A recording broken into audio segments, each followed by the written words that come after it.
I often get asked, how is it that you got involved with Sterling Price? Who the heck is Sterling Price? But needless to say, now this audience knows a little bit about Sterling Price and all that kind of thing. But my response then is, for a certain generation, if you know about Sterling Price, it's this. So enjoy for about a minute.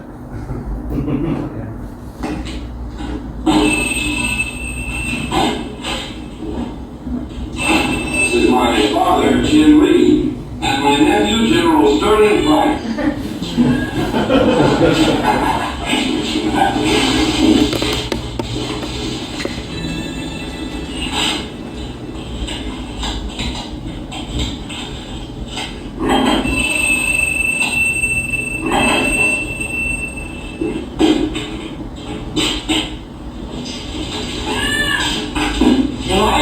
Marshal Reuben J. Cockburn. You're addressing him, Lee, and General Stirling Price. Now I ask which is which. You don't have any family, do you? Except Chimney and that lazy cat. Oh, General. Price don't belong to me. Cats don't belong to nobody. He just rooms with me. Okay. Sterling Price got three big mentions in that. So there you go. I got interested in the Trans-Mississippi and Sterling Price and all this sort of thing when I went to grad school at Kansas State University. Now, why I was at Kansas State University is another story entirely. But what generally happens when you're in grad school is you look for some low-hanging fruit for primary sources. I was interested in the Civil War, and there was this whole thing about the Price raid that affected Kansas terribly. So that was my entry into it, and there were a bunch of smaller projects that I got involved with before I took on the great granddaddy of them all involving Sterling Price, which is this thing called the Price raid. As I studied it, as I came to a number of conclusions about it, I no longer call it the Price raid, and I'm going to encourage you to call it something different as well. And that is the Missouri Expedition of 1864, because at the end of the day, I don't believe it was a raid at all. It was not a raid. There was something very different going on here. So, there you go. When we have Sterling Price, what we're talking about here is an expedition that travels over 1,400 miles and it engages in well over 40 different significant skirmishes and battles along the way. And it takes Price from Arkansas through Missouri, along the Kansas-Missouri border, down to the Indian Territory, into Texas, and it finishes out in Lanesport in December of 1864. So this is the largest and longest cavalry operation of the war. It's the longest and largest cavalry operation of the war. And actually, what we do is we don't have the right presentation. Oh, okay. That was the one I downloaded, I think. Let's check. One academy, yes indeed. All right, well, there we go.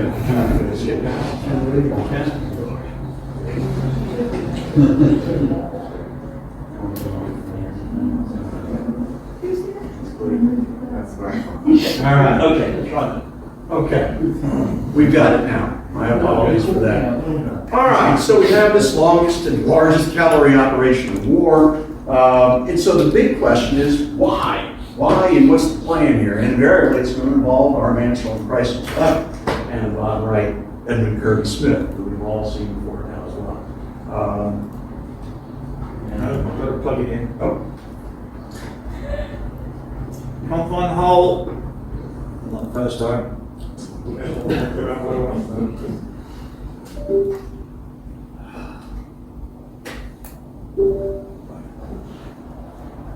There you go. Price, the chosen one. Look, as we have seen, Sterling Price becomes the leader of the Missouri Confederate movement, if you will, during the war. We know that he is kicked out of the state along with all of his followers at Pea Ridge in March of 1862. Now, what happens here is for the next 2+ years, Stirling Price is forever today leading an effort to return to the state. And he is the focal point for all Missourians who are, in essence, in exile. And Price is beating the drum for 2 years about a return to Missouri. He's going to go ahead and participate in any number of engagements. Arkansas, and the lure is always to take him and his Missourians across the river, and that's what the Missourians don't want. They want to return to their state. Price is going to go ahead and beat a trail to Richmond to try and lobby to get to return to Missouri. And it's going to cause a number of controversies. His loyalty to the Confederacy itself is going to be called into question, because there are many who believe, or there is a rival political faction that sees Stirling Price as wanting to set up Missouri as either its own independent republic or as some part of a larger Western breakaway republic with Stirling Price as the leader. So there's all of this percolating, and Richmond and Davis distrust him greatly, and they send him back, and he still lobbies to get into Missouri. And all the while, the Missouri expatriates are rallying around his flag. He is the leader, despite the fact that there is, well, first there was Claiborne Fox Jackson as the Confederate governor of the state, and then when he dies, Thomas C. Reynolds becomes the new leader of the Missouri government in exile. Reynolds has any number of problems. We're going to talk about that. Nevertheless, the people do not warm to him. The soldiers do not warm to him. Price is the man. And what's also important to understand is that while Price and his Missourians are in exile, there's a constant stream of information coming back about what's going on in Missouri, about the atrocities committed by the occupying Union forces, and the fact that there are Missourians by the thousands who are just waiting for somebody to come back in the state, wave the flag, and rally all good and true Missouri Confederates behind Stirling Price.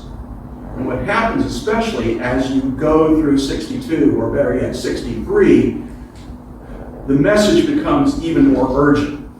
And the sense of who's going to rally around this flag becomes even greater. There are 5,000, then there are 10,000, then there are 50,000 Missourians who will rally around your flag. Old Pat, please come back to the state. So Stirling Price is the chosen one, or as some would say, or as Thomas Snead would say, a Missouri politician and at one time member of Price's staff, Stirling Price is Missouri.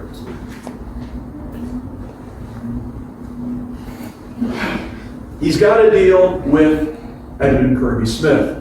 Kirby Smith comes to the Trans-Mississippi, and he immediately does not like Stirling Price. This is not a marriage that's made in heaven, because at the end of the day, Price has his agenda. He wants to return to Missouri. Kirby Smith has a variety of other things on his plate, and this relationship is going to get even worse in the Red River Campaign. At the end of it all, Price is still insistent about a return. Now, getting thrown into this mix after the Red River Campaign is information that appears to come across the Mississippi River saying that Kirby Smith needs to go ahead and send forces across the river to reinforce Joe Johnston. And this information is getting garbled, let us say. And Kirby Smith is pulling his hair out, trying to figure out how to get these forces across the Mississippi River. And better yet, how to get old General Taylor, to lead the force across the river. At the end of it all, Taylor refuses. He doesn't want to have anything to do with it. Indeed, Taylor hops on a boat and he paddles across the river to escape this sort of thing. And word will eventually come back that no, indeed, Kirby Smith got it all wrong. We don't want your infantry across the river. And now Kirby Smith, in July of 1864, what's going on here? What's going on here? There's Stirling Price. I want to come back. I want to come back. I want to come back. And in the midst of all this, we have a strange thing with Kirby Smith. There are periods of great silence. And that struck me as I was researching this and trying to figure out what's the purpose of, or the origins, the purpose of this operation. What does Kirby Smith think's going on? And one of the things I eventually sort of, figured out here is that Kirby Smith is physically breaking down by this point in time. He suffers severely from rheumatism to begin with. There are raging headaches as well, and he's also going to have a big time bout of dysentery June and July and on into August. And he's medicated with morphine. I don't want to say he's an addict by this point in time, but there's a lot of going on. And you see in one of these messages, he finds there's a darkness that's enveloping me.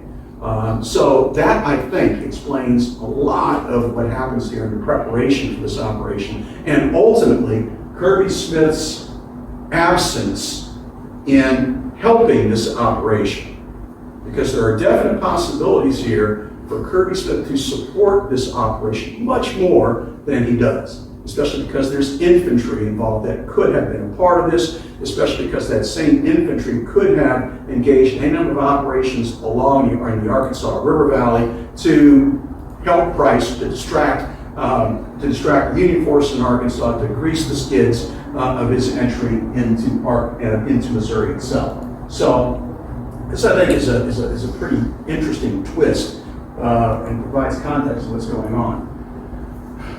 When you look at the literature of the Price raid, there are several things that just over and over and over you get, and that is why, and what's the purpose of it? And the purpose has always been seen as, well, it's a raid. We sort of look at the orders here that got drafted out, and Price is to go up there and get horses and get men and come back and, oh, by the way, burn, destroy, whatever public property you can along the way.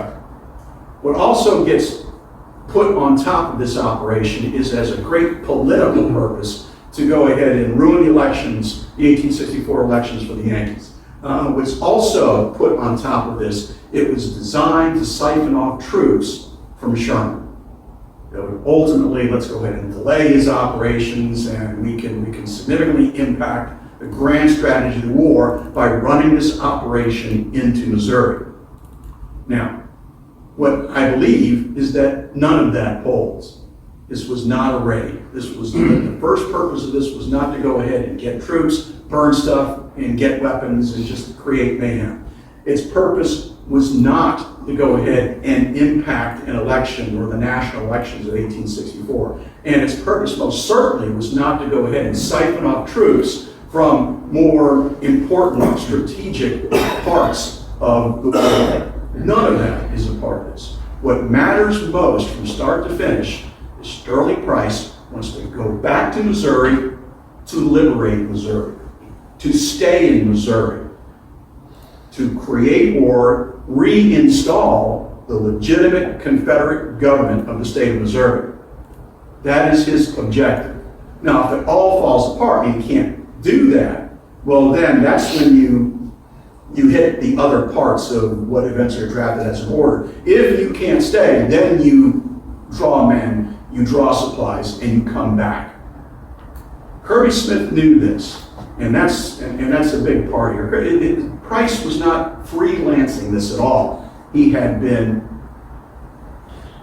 explicit in what he wanted to do. He was explicit in how he would do it. Kirby Smith knew it, and that's what's going on with this Missouri expedition of 1864, not the Price raid of 1864. And we can certainly talk about this kind of thing at the end if you want to, or if you have any other questions about it. I've already talked about this with Kirby Smith. There is going to be an opportunity for Kirby Smith to do more. He doesn't, and I think I have a sense of why that doesn't take place. All right, so it's the longest and strangest cavalry operation of the war. I have 12 to 21,000 men, maybe. What's all going on with that? The expedition will, in essence, start out with about 8,000 to 9,000 men at Princeton in Arkansas. And then as it rolls through Arkansas and hits the northwest corner of Arkansas, Joe Shelby's going to join up with this with another 3,000 men. So that's generally what you see when you look at the histories of this, that there were 12,000 men to start. Well, then what happens is Price starts wandering through the state, and men will rally around his flag. We do not have a definitive idea of exactly how many men rallied around the flag. There is a good database that's been put together by the Pilot Knob Battlefield in that park, and it's a database, however, that is imprecise in the sense that it draws a whole bunch of people into it that were not actually a part of Price's army. You can find them involved in any number of Missouri militia units that have nothing to do with this, and in guerrilla units. So it's all sort of a mishmash. At the end of it all, I think it best to say that at its top numbers, by the time this thing gets to Kansas City, you could say he has about between 17 and 21,000 men.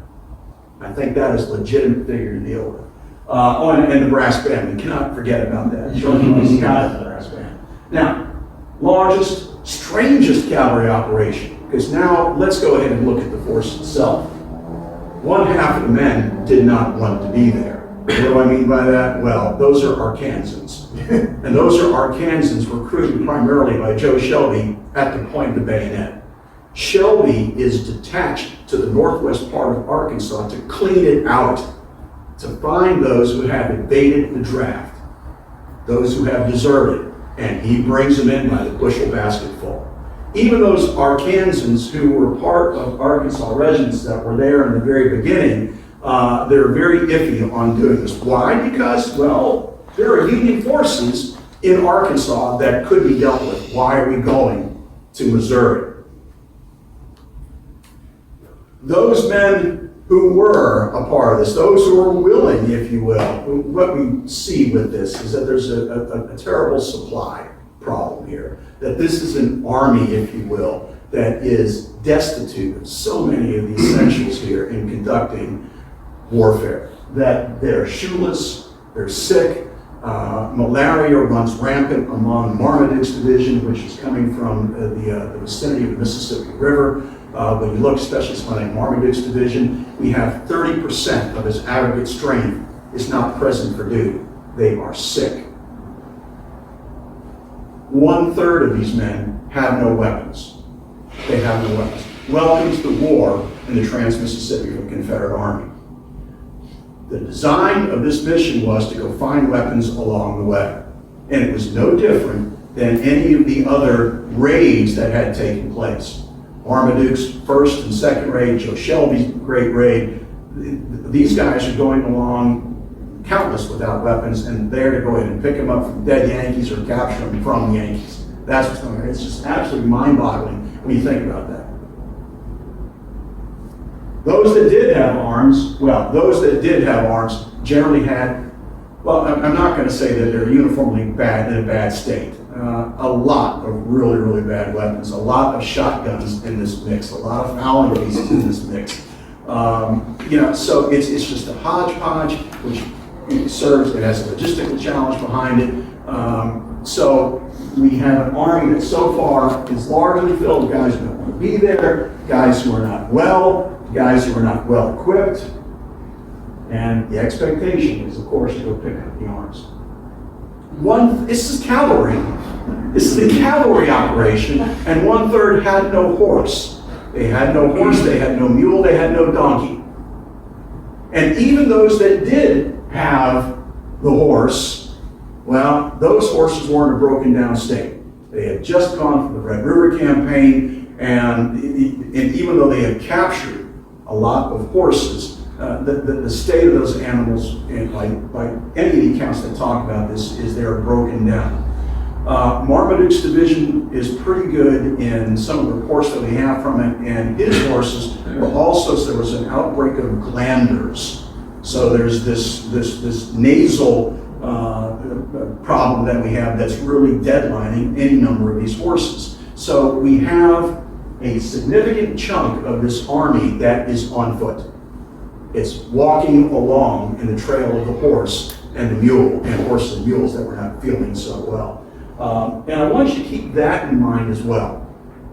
is a lot of the history of this is to go ahead and see a very plodding operation. It's a cavalry operation. It's cavalry, and then it just goes along in a snail's pace.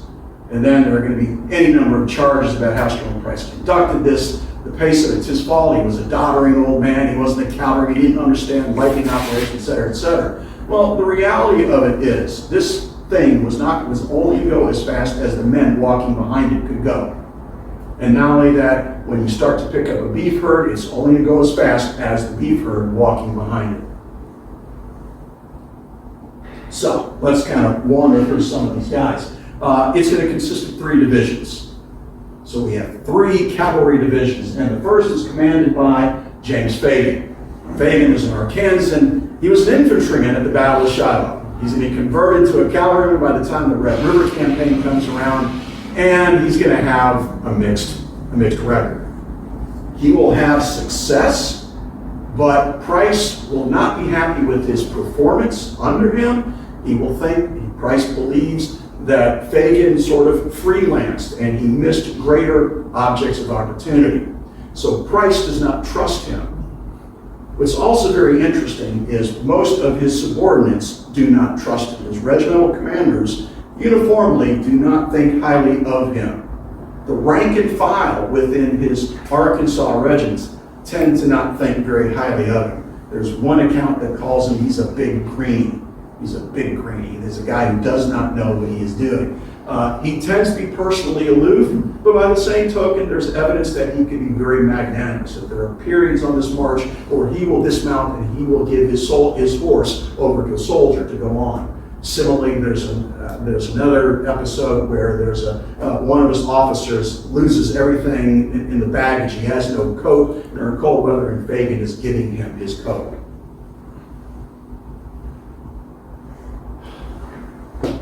This is the interactive portion of the exercise. Who's that? Marmaduke. That is John Marmaduke. Marmaduke is disliked even more.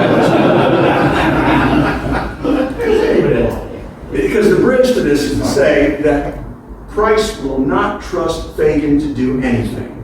If there's something of significant responsibility in this entire expedition, it's going to go to somebody else. Well, this guy. Why does Price not like him? Well, he's violated the code. And the code is he's shot a brother officer. That's what's happened here. Marmaduke is going to duel with Lucius Walker. Before this operation, Marmaduke is going to kill Walker, and that causes a great scandal in the army. Nothing happens to Marmaduke. Price is truly horrified by this kind of thing, and he distrusts Marmaduke. He also distrusts Marmaduke's political aspirations. And there's a faction of Missourians that Price Price and his team are always kind of looking over their shoulder. Why? Because, Marmaduke's father was a prominent Missourian and politician. Interesting enough, Marmaduke has to have the greatest academic resume of anybody during the Civil War. And that is, he went to Yale, he went to Harvard, and he went to West Point. That's kind of the trifecta that you don't see all that much. Price is not going to want to give him much responsibility. Interactive portion, who's that? Joe. That's Joe Shelby. Price does trust him a great deal, and Price will essentially give Shelby everything. And if there is some significant tactical movement that needs to take place, he's going to drop it on Shelby. And I say he likes him too much. It's not such that Shelby is not up to the task, but there's overuse, I think, that can play into this. And the fact is that Marmaduke could have borne a greater responsibility in this whole exercise. But Shelby's going to do quite well. There'll be some times when he doesn't meet expectation, but for the most part, he will be the man for the Confederates in this operation. I'll emphasize this before I leave the slide. Price is not a hands-on commander. He is not going to be at the forward edge of the battle area. He's not even going to be really on the battle area. There'll be times when he if he could climb physically to the top of a hill and look down to help sort of see what's going on. He can't do that because he's older and he's stouter and he's just not the best. He sort of issues some general guidance, and you go ahead and do it. So these battles, this campaign is conducted by the initiative of these men, and its success in many cases will be or depend on how well they do, because Price is not really providing the great guidance at all. The interactive portion continues. Who's that? Bloody Bill. That's Bloody Bill Anderson. Who's that? James. That's Quantrill. That's Quantrill. The reason why I put them up there is because they're on the periphery of this. They come in and they come out. And there's a part here where Price does attempt to rein them in, to coordinate their operation, if you will. Now the reality is, it doesn't happen. It does not happen. They were not a part of this from the very beginning. Price does attempt to link up, to send out communications to the guerrilla leaders before this kicks off. There's no evidence that that communication was made. Now, as Price travels through Missouri, they will pop up. They'll pop up and then they'll leave. And there is a really notorious incident that takes place in Booneville when Bloody Bill rides in with his gang to Price's headquarters, and his men have the scalps and they've got the ears on their saddles. And Price sees it and blows his fuse and says, "Get out of town and remove that stuff." And I was always struck by that in the sense that, my gosh, you're taking your life in your hand and you're saying that to Bloody Bill. What's interesting is Bloody Bill turned around, left town, ditched all of the trophies of war, and he came back and he presented Price with a pistol. So, all seemed to be nice. And then Price orders him off to go conduct certain operations. Anderson rides off and does nothing of the sort. Instead, he comes back and he'll create mayhem in Glasgow, Missouri. Who's that? Black Bear. That's Postlethwaite. Well, it's Postlethwaite's distant ancestor. One of the great things I like to point out is among the animal mascots that you have during the Civil War, Collins, Missouri Battery of Artillery had a black bear as its mascot, and that bear was in this raid from start to, or we know it was there to start pretty much the raid. I can't track it at the very end. And the thing is, when I first came across this, there's a bear on the operation. No, it can't be, and he's not there in the lot because it was in John Newman Edwards' recollections of it all, and so much of that is fantasy. But then I found a letter that detailed old Postlethwaite upon the entrance into Independence and Booneville and what's going on, how the troops used him as almost a circus attraction to get the people to come in and start giving things, to giving food and giving biscuits and all sorts of other goodies to help the troops move along. He apparently is not spooked by cannon fire. He's there, so old Postlethwaite. The Union is awaiting. And we have these fellas, the interactive portion, who's that? That's old Rosecrans. He commands the Department of Missouri. He's not happy.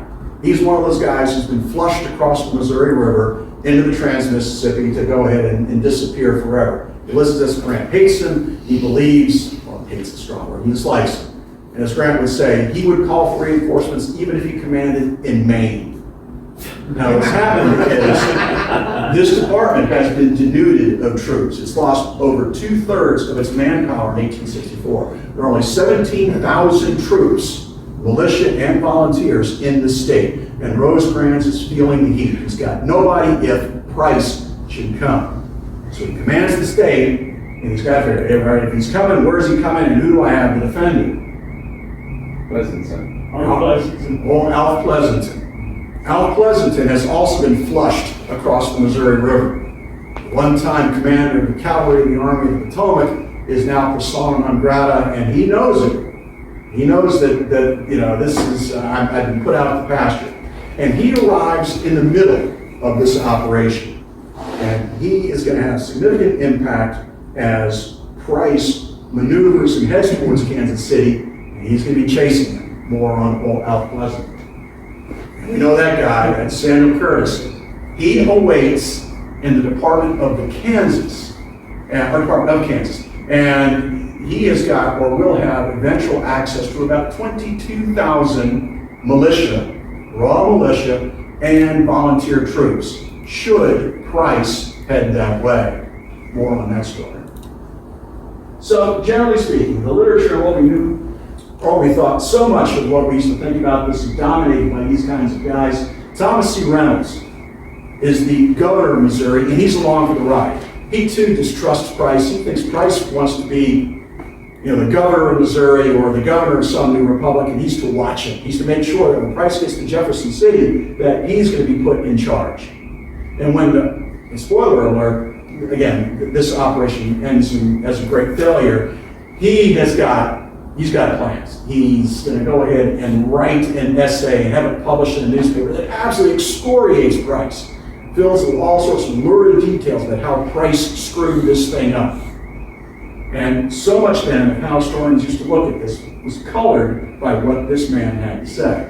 So much was also colored by what this man had to say.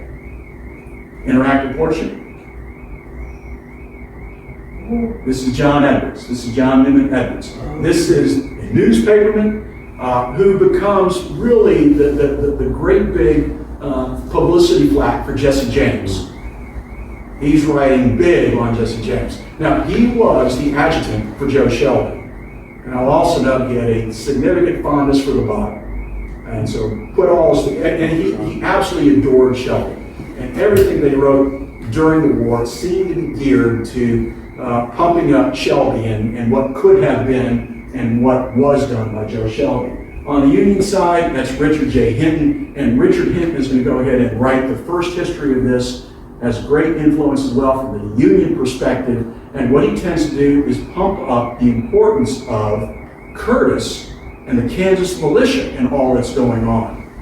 And really that ignites a war of words with those Missourians who were chasing Price down, whether they be volunteers or militia, and that sort of gets a great big hoo-hoo after the war in terms of how we interpret it. Price gains entry into Missouri, and he is going to move for his first objective, which was going to be, St. Louis in the upper right corner. He does want to get St. Louis. We have heard any number of lectures and points made about how the significance of St. Louis. Absolutely. If you can bag that, you're doing yourself a good thing. So he's headed towards St. Louis, and he will get intel that says, you know what, that's not happening. He's going to get intel that it is being reinforced, especially by the right wing of the 16th Corps. This is A.J. Smith's group. That there's infantry there, and that there's perhaps cavalry coming there, and that there's more militia coming across the river from Illinois. And so Price determines, after his entry into Missouri, I'm not going after St. Louis.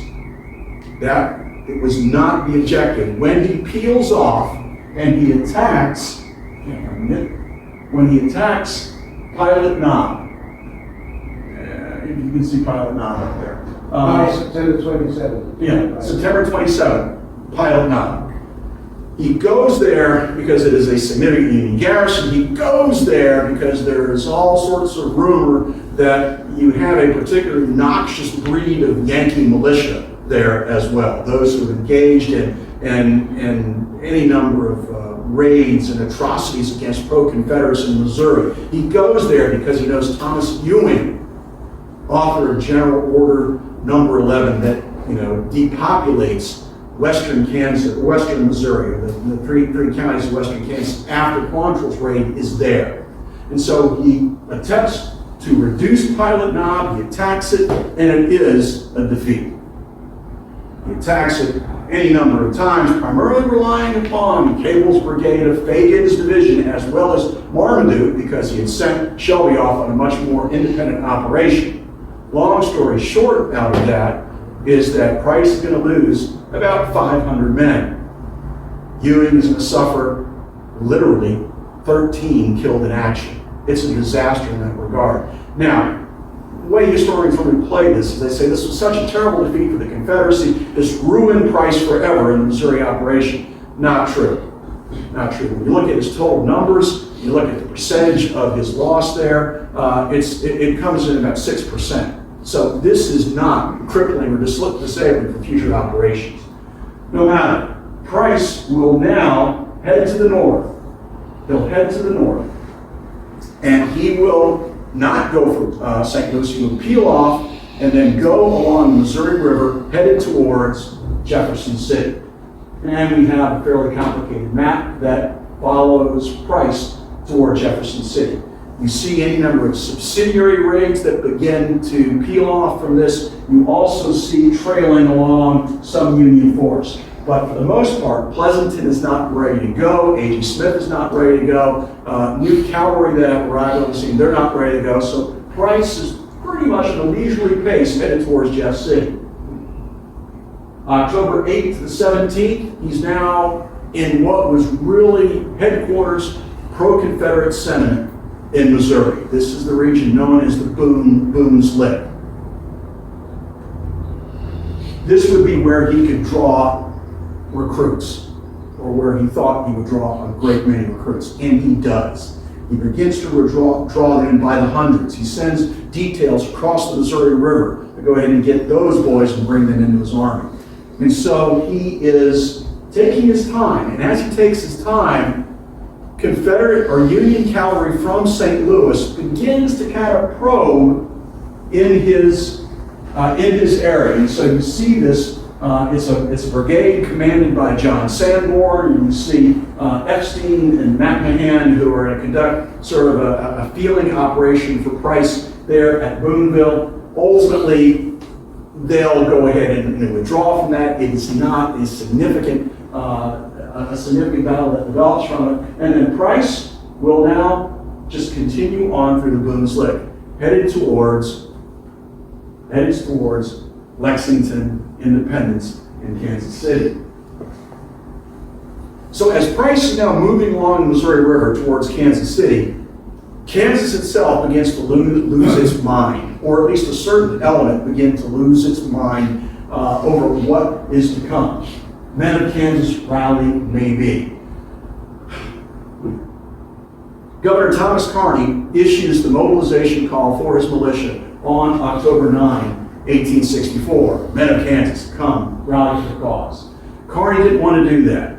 Kearny had been hesitating to pull the trigger on this because he thought it was a ruse, and that his supporters thought it was a ruse. They thought this was an attempt ginned up by him, in cahoots with other radicals. And that is this cabal between his satanic majesty, the thing of evil, the curse of Kansas. They're not Confederates who are saying this. These are Republicans who are saying this about James Henry Lane. So why? What is it about this? There's an election coming.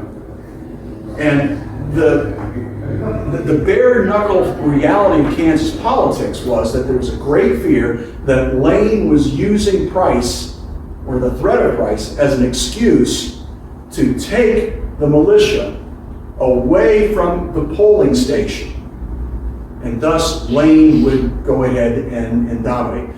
Kearny's supporters tended to be in the border area of counties. He drew his greatest strength from those areas. Lane drew his greatest strength from the interior counties.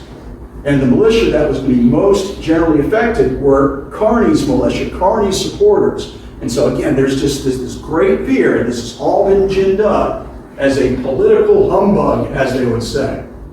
Nevertheless, you finally get some word on the 8th that we have some definitive intel about Price, and he's heading this way, we think. And Kearny says, all right, I'll go ahead and call out the militia. And so there you go. And then a news blackout descends over all the operations. Even as Price begins to head towards Kansas City, telegraph wires are cut. if the river river traffic ceases along the Missouri. There's just no information. And then it resurfaces. It becomes a genuine paranoia about what's going on here. Are they trying to take us away from the polls? Are they especially trying to draw us into Missouri? Is Lane in league with Samuel Curtis, who commands these troops and will command the militia? Are they going to take them into Kansas or into Missouri away from the polling station? And it grows. The troops are sitting there in camps. They're sitting there in camps in Kansas and just across the border in Missouri. And the camps in Kansas, they literally become, they figure become a political jamboree. They're not drilling, they're sitting there listening to political speeches, generally excoriating his satanic majesty. They're burning him in effigy in these camps. And they're sitting there like, where's Price? Yeah, right, he's coming. This is a great humbug. It reaches its head when there is one of these Kansas State militia units that's across the border. It's the 6th KSM commanded by James Snoddy, a pro-Carney guy who absolutely despises Lane. And Snoddy says, I've had enough. I'm taking my troops back into Kansas. And so he's leading his regiment, and there's another regiment behind him actually. They're heading back. And then somebody appears on the scene at the head of a battery. He races past the column, he hits this ford at a creek, he turns the battery around, he's got the tubes faced towards these Kansans who are going back to Kansas, he's going to blow them all to oblivion. You get one guess and one guess only as the Union officer who would do that kind of thing. Last name begins with a B. James Blunt. James Blunt. It's Blunt who does that. And he arrests Snoddy, so I'm going to go ahead and line him up against the wall and I'm going to shoot him. Anybody else want to join him? And so it's with that sort of action, he turns it back and he heads into the camps. They will now elect a new regimental commander. Snoddy is not shot. Oh, by the way. Tactically, what happens here is Curtis is hamstrung. He's absolutely hamstrung. He knows he cannot take his force deep into Missouri. He's going to have to go ahead and defend close to the border. Meanwhile, Price is advancing towards Kansas City, and he keeps advancing. After he engages Blunt at Lexington, who commands an advance force trying to find Price, he will defeat Blunt, he will throw him back. He does not turn south. This was his last chance to turn south, hopefully to avoid a decisive battle, a disaster that awaits along the Kansas border. Eventually, October 22nd, 1864, Price arrives in the vicinity of Independence, old Harry Truman's birthplace. And what is going on is Curtis is going to defend along the Big Blue. The Big Blue is going to run down here and then it's going to hook around towards the Kansas border. It is a river with a great many fords. Curtis believes that Price is going to come right down Main Street, and that is the main ford, essentially on this main east-west road at the time. And you can see by the map that there's just this big clump of troops right there. They'll disperse some other regiments up and down the river at the various fords, thinking, okay, I'm going to come and cover these bases, but I expect them to come right there.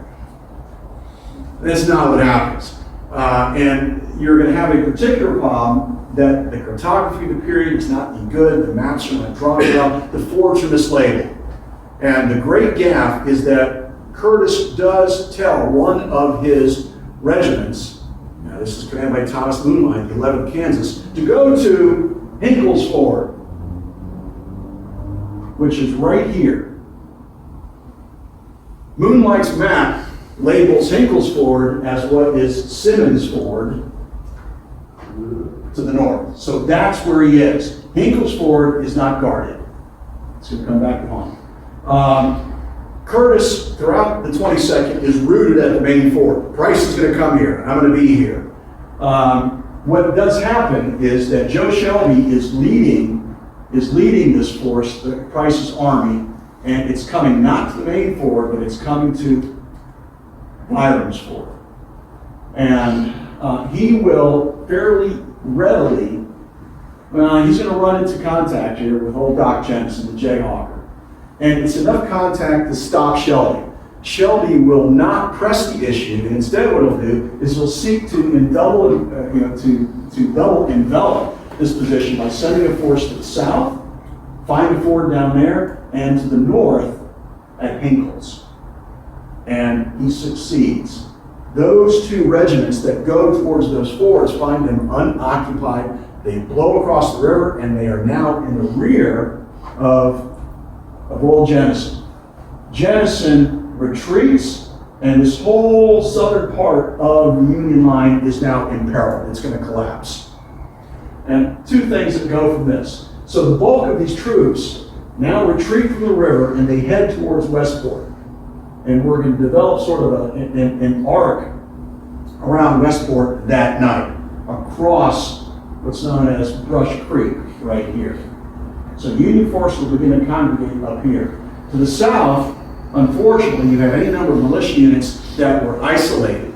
And there is going to be a battle right in this area, a place called Mockney Farm, where the Confederate cavalry that have now come across the river are going to peel south, and they will engage this Kansas State militia. Now, this Kansas State militia is really in a sad state. Most of the infantry associated with this militia have fled to the west. And all that's there in the very beginning is one old artillery piece. And this artillery piece continues to march north when they run into these rampaging Confederates. And there'll be some supporting infantry that comes up from down here at Russell's Ford to help that Kansas State militia. But at the end of the day, it's a massacre. It's a massacre. Sidney Jackman, who spends most of this war as a bushwhacker or as a guerrilla, commands these Confederates, and they lay waste to the 2nd Kansas State Militia. There are over 100 casualties that occur here. And as the smoking battle ends right there, you begin to have some atrocities. You begin to have guys who surrender. They're just being taken out and shot. And riding into the scene is Joe Shelby. And Shelby sees this, and he loses his mind. He puts an immediate stop to it. He issues all sorts of threats, needing to shoot the first guy who shoots a prisoner. But nevertheless, the damage has been done down here. And so night is going to fall on the 22nd. But what else is going on the 22nd that day and night is in the rear, Alfred Pleasanton has now finally arrived on the battlefield.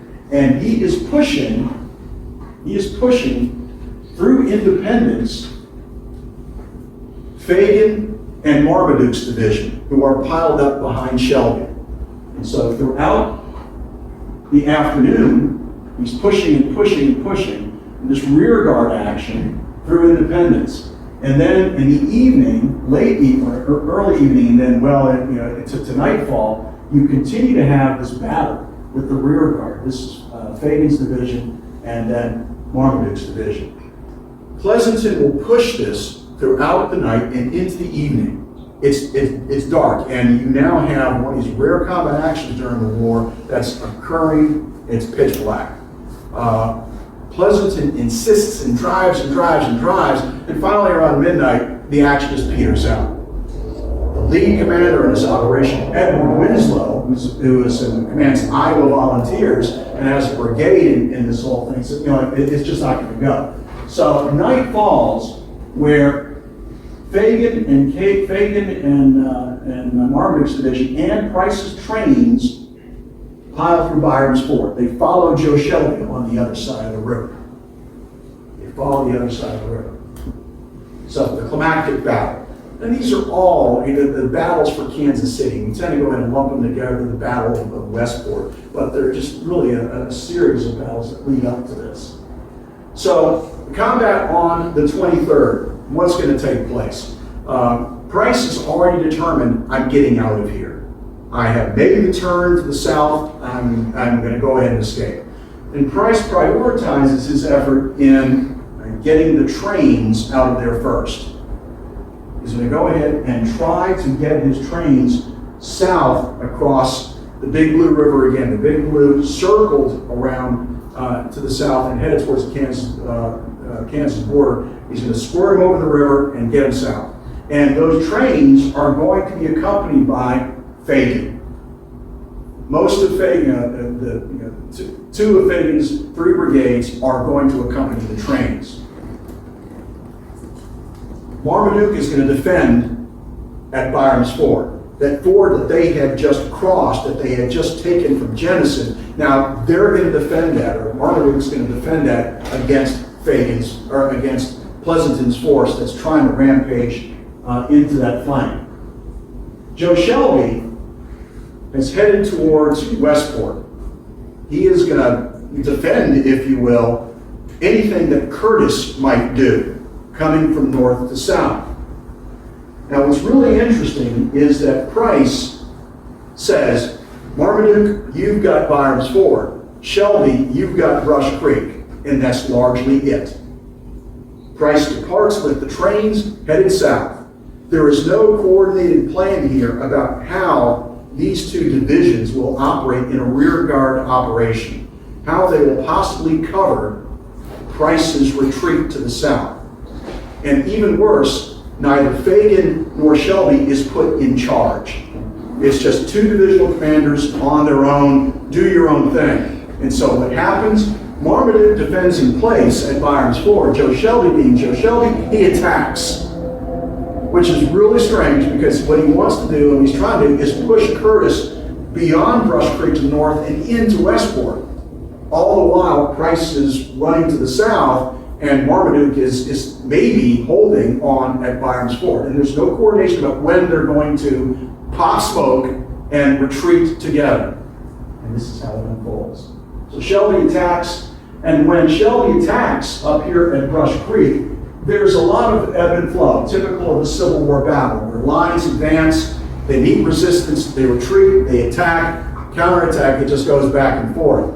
And so there's not a decisive action that takes place up at Brush Creek until an angry German farmer appears in Curtis's camp. And he says, "Old Samuel Curtis, these rebels have taken my horse. They've conscripted my old mare. I am not happy, and I'm going to show you how to get around their lines." And so this farmer, George Thoman, finds or leads Curtis's troops on a creek bed, Swan Creek, that takes them literally down to right about there.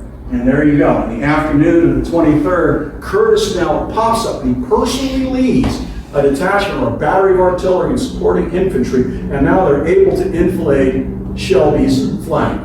Now this helps to go ahead and pry Shelby away from Brush River, and get him moving south.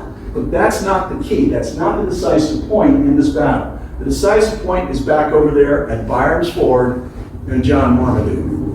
Marmaduke is defending here on the western side of the river.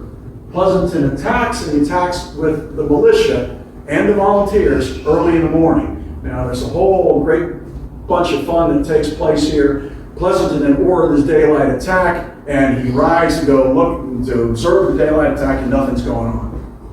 And he immediately blames the militia commander or the brigade commander who was in charge, or he put in charge of the advance.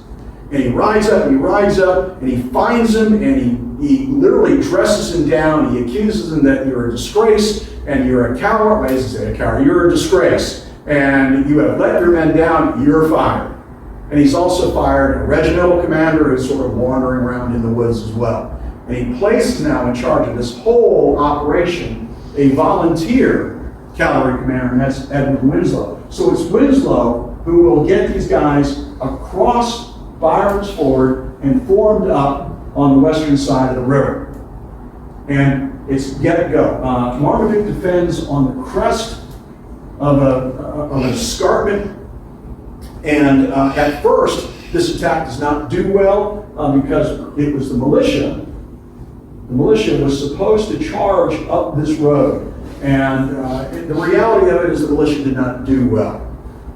They make a feeble start. They receive a great deal of fire from artillery and small arms fire, and they essentially huddle down at the river.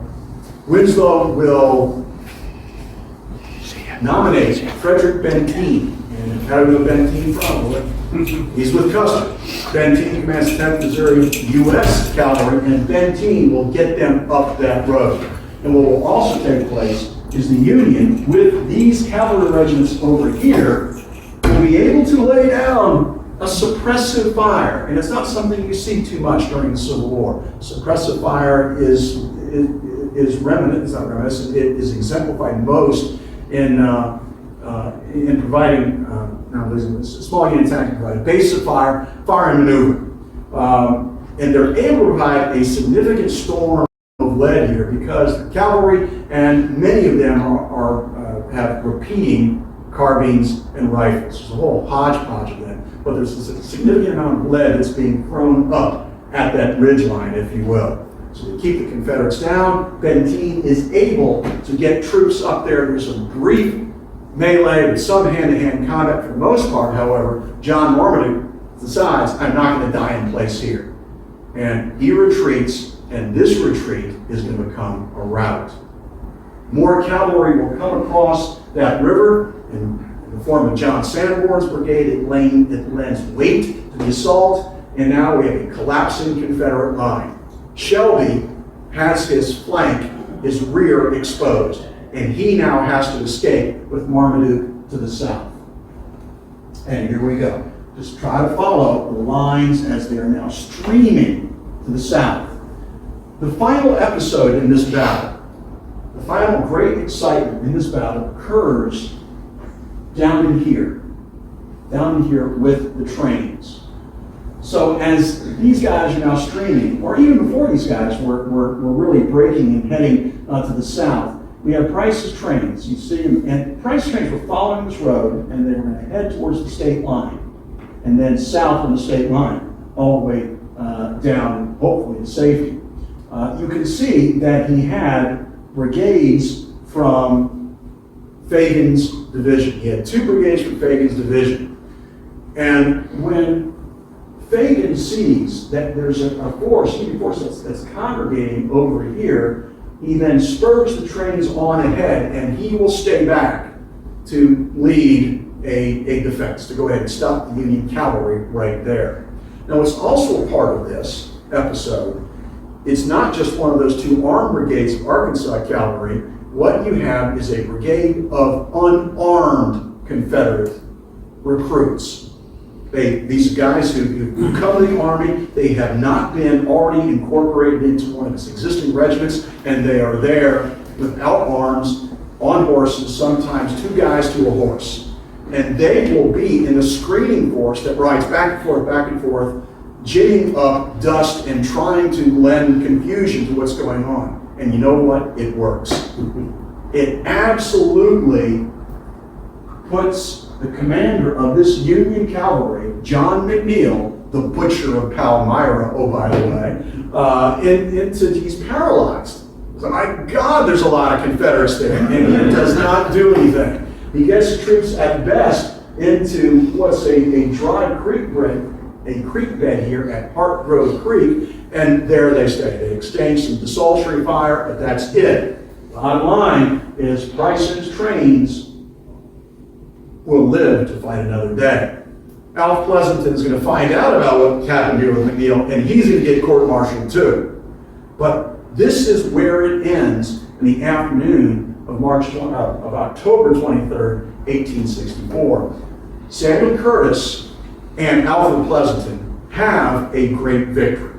They have now scattered, they have really put Price's army to a disorganized flight that will only get worse as it heads down the border to the Mardicine and to ultimately Mine Creek, where Pleasanton will be prodded to go ahead and attack again. The final tally here at Westport, 510 Confederate dead, wounded, and missing. You see there with Union. One of the things that was really interesting in the research for my work on it is we find out that though Westport is very important, this signifies the ejection of the Confederacy from Missouri, and it signifies keeping Kansas safe from the rampaging Confederates and bushwhackers is that we had inflated numbers associated with it, such that one of the early authoritative accounts said there were 2,800 Confederate killed, wounded, missing, and that there were 2,500 Union. And these numbers stuck down with us.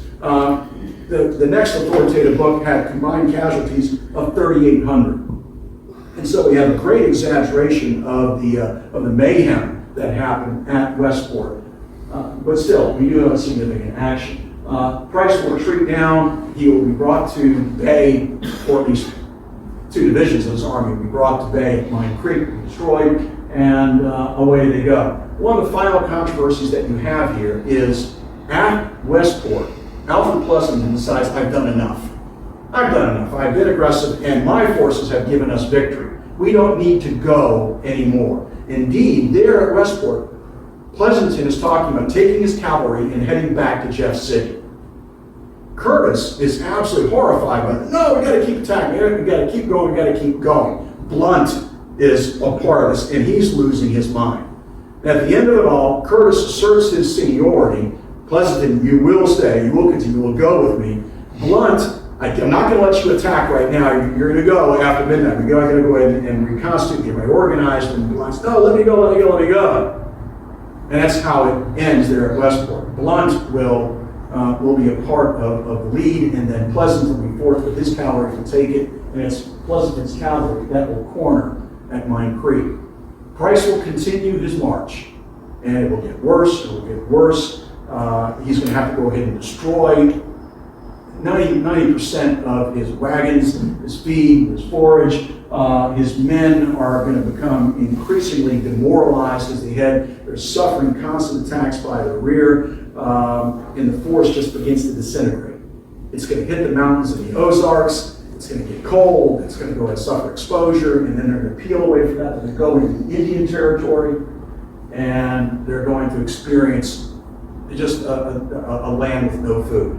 And so it becomes malnutrition becomes a significant problem as these guys are dying along the side of the road as they march to try to get away from the pursuing Unionists. And ultimately, you see this line that goes on down into Texas, and it finally winds up here at Lanesport, 1864, December 2nd, 1864. That's 3,500 men. And there you go. Such ends Price's Missouri expedition of 1864. Thank you very much.